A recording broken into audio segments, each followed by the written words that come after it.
ನಮಸ್ಕಾರ. S R public ನ್ಯೂಸ್ಗೆ ಸ್ವಾಗತ. ಇಂದು ಬಳ್ಳಾರಿ ನಗರದ ಸಮೀಪ ಕೃಷಿ ಮಹಾವಿದ್ಯಾಲಯ ಅಗರಿಯಲ್ಲಿ ಡಾಕ್ಟರ್ ಬಾಬಾ ಸಾಹೇಬ್ ಅಂಬೇಡ್ಕರ್ ಅವರ ಜಯಂತಿಯನ್ನ ಆಚರಿಸಲಾಯಿತು. ಇದೇ ಸಂದರ್ಭದಲ್ಲಿ ಕೃಷಿ ಮಹಾವಿದ್ಯಾಲಯದ ಡೀನ್ ಆದ ಡಾಕ್ಟರ್ ಜಿ ರವಿಶಂಕರ್ ಅವರು ಮಾತನಾಡಿ, ದೇಶದ ಮುನ್ನಡೆಗೆ ಮಾರ್ಗಸೂಚಿ ಗ್ರಂಥ ಎಂದರೆ ಅದು ಸಂವಿಧಾನ. ಇವತ್ತು ನಾವುಗಳೆಲ್ಲರೂ ನೆಮ್ಮದಿಯಾಗಿ ಜೀವನ ನಡೆಸುತ್ತಿದ್ದೀವಿ ಎಂದರೆ ಅದಕ್ಕೆ ಕಾರಣೀಕರ್ತರು ಡಾಕ್ಟರ್ ಬಿ ಆರ್ ಅಂಬೇಡ್ಕರ್ ಅವರು ಎಂದರು.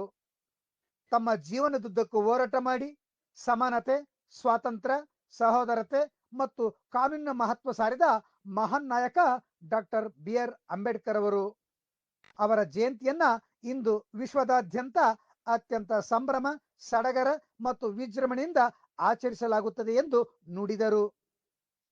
ಬೇಸಾಯ ಶಾಸ್ತ್ರ ವಿಭಾಗದ ಸಹ ಪ್ರಾಧ್ಯಾಪಕರಾದ ಡಾಕ್ಟರ್ ಎನ್ ಮಂಜುನಾಥ ಅವರು ಮಾತನಾಡಿ, ಅಂಬೇಡ್ಕರ್ ಅವರು ಸಮಾನತೆಯ ಹರಿಕಾರರು. ಮಹಿಳೆಯರು ಇಂದು ಎಲ್ಲ ರಂಗಗಳಲ್ಲಿ ಅವಕಾಶ ಪಡೆಯುವಲ್ಲಿ ಅಂಬೇಡ್ಕರ್ ಅವರ ಸಂವಿಧಾನವೇ ಕಾರಣ. ಅಂಬೇಡ್ಕರ್ ಅವರ ಪರಿಶ್ರಮದ ಫಲದಿಂದ ಇಂದು ಎಲ್ಲ ಮಹಿಳೆಯರು ಸಮಾನ ಶಿಕ್ಷಣ ಮತ್ತು ಸೌಲಭ್ಯ ಪಡೆಯುತ್ತಿದ್ದಾರೆ.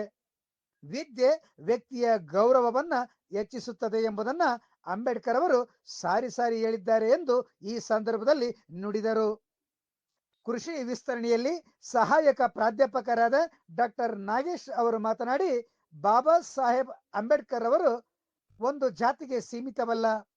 ಅವರು ಅಸ್ಪೃಶ್ಯತೆ ತೊಲಗಬೇಕು, ಸಮಾನತೆ ಎಲ್ಲರಲ್ಲೂ ಬೆಳೆಯಬೇಕು ಎಂಬ ಚಿಂತನೆ ಹೊಂದಿದ್ದರು.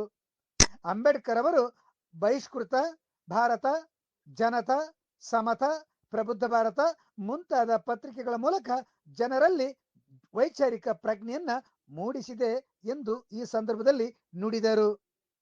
ಪ್ರಾಧ್ಯಾಪಕರು ಮತ್ತು ಮುಖ್ಯ ಸಿಬ್ಬಂದಿ ಸಲಹೆಗಾರರಾದ ಡಾಕ್ಟರ್ ರಮೇಶ್ ಬಿಕೆ, ಪ್ರಾಧ್ಯಾಪಕರಾದ ಡಾಕ್ಟರ್ ಅಶೋಕ್ ಕುಮಾರ್ ಗಡ್ಡಿ, ಕೃಷಿ ಸಂಶೋಧನಾ ಕೇಂದ್ರದ ಮುಖ್ಯಸ್ಥರಾದ ಡಾಕ್ಟರ್ ಜಿ ಗಿರೀಶ್, ಕ್ಷೇತ್ರ ಅಧೀಕ್ಷಕರಾದ ರವಿಕುಮಾರ್, ಕೃಷಿ ವಿಜ್ಞಾನ ಕೇಂದ್ರದ ಮುಖ್ಯಸ್ಥರಾದ ಪಾಲಯ್ಯ, ಸಹ ಪ್ರಾಧ್ಯಾಪಕರಾದ ರವಿ ಎಸ್, ನವೀನ್, ಕೃಷಿ ಮಹಾವಿದ್ಯಾಲಯದ ಶಿಕ್ಷಕರಾದ ಐ ಬಾಲಕೃಷ್ಣ ರೆಡ್ಡಿ ಇವರು ದೀಪ ಬೆಳಗಿಸಿ ಅಂಬೇಡ್ಕರ್ ಅವರ ಭಾವಚಿತ್ರಕ್ಕೆ ಪುಷ್ಪ ನಮನವನ್ನ ಸಲ್ಲಿಸಿದರು.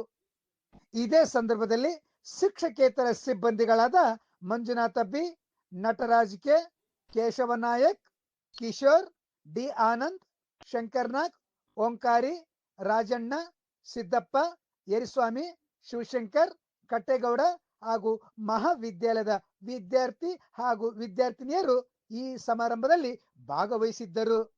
ವರದಿ B H Sharanappa, SR public news, Ballari.